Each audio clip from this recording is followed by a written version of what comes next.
Welcome to the first episode of my new series where I will be debunking Kubo Forgot. I have collected a large amount of these from across the internet, many of them being common misconceptions or perceived plot holes throughout Bleach. In this video, I will be covering the first arc of Bleach, the Substitute Soul Reaper arc.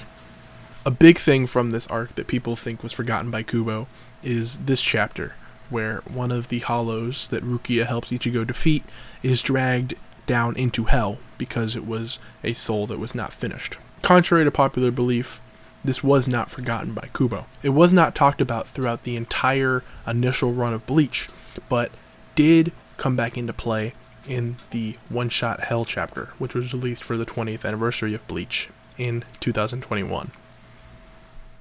Another thing people complain about being forgotten in this arc is the story where a parrot gets inhabited by a hollow soul.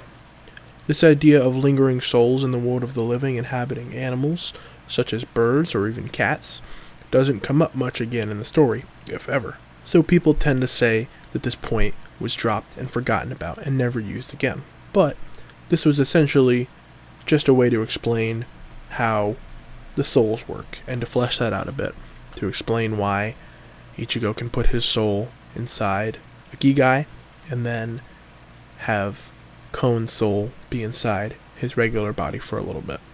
Although the idea of souls inhabiting random animals does not come up again.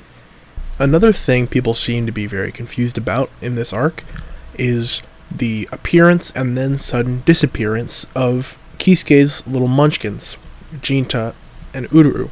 They help Kisuke and Ichigo defeat the Manos Grande that appears about halfway through the arc, and then they never seem to appear in any meaningful way again. Aside from the little mini arc where they play soccer with Ichigo's sister, and appearing a few more times when Kisuke decides to bring them, they are completely forgotten after this point.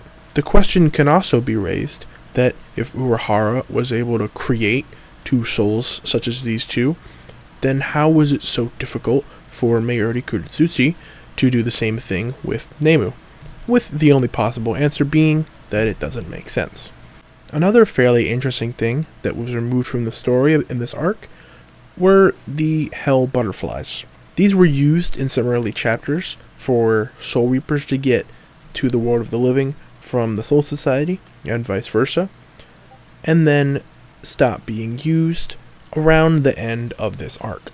Aside from Renji and Byakuya traveling with the Hell Butterfly to recapture Rukia, and the famous opening panels with the lines "So fell the sword of fate," with Rukia traveling with the Hell Butterfly through the world of the living, these are not seen much again in the manga.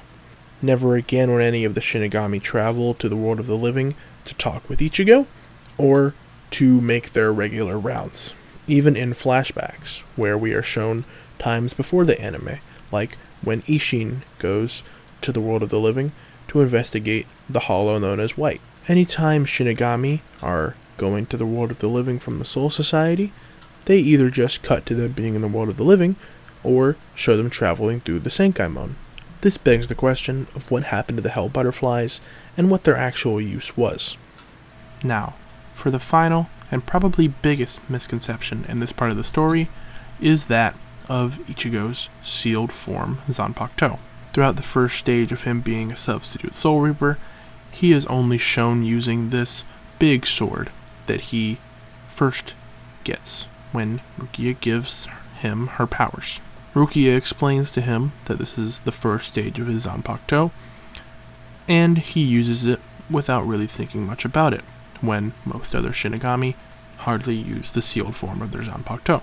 Although Ichigo doesn't really understand any of this, he continues using it. People often ask why this form of Zangetsu was never used again, and why he can only use his Shikai and above, and oftentimes staying in his Bankai form for an extended period of time, as if he cannot go any lower than his Shikai simply because he is the main character. However, it is shown explicitly at the end of this arc of the manga that in his first fight with Renji and Byakuya, his sealed form of Zangetsu was broken. This was before he had made any contact with Zangetsu, and before he was able to form his Shikai for the first time. This only happens once his training begins with Urahara underneath the Urahara shop, and he is able to make contact with Zangetsu, talk to him, and form his Shikai, which we now know as Zangetsu. The only way you could be confused about where this went is if you did not read the part, and if you did not read the fight. I can imagine most people sped read through this part just to get to the Soul Society arc, which is revered more than the Substitute Soul Reaper arc that is often construed as being boring or unessential to the plot. This is all of the major main conceptions I can find that people have with the first arc of Bleach.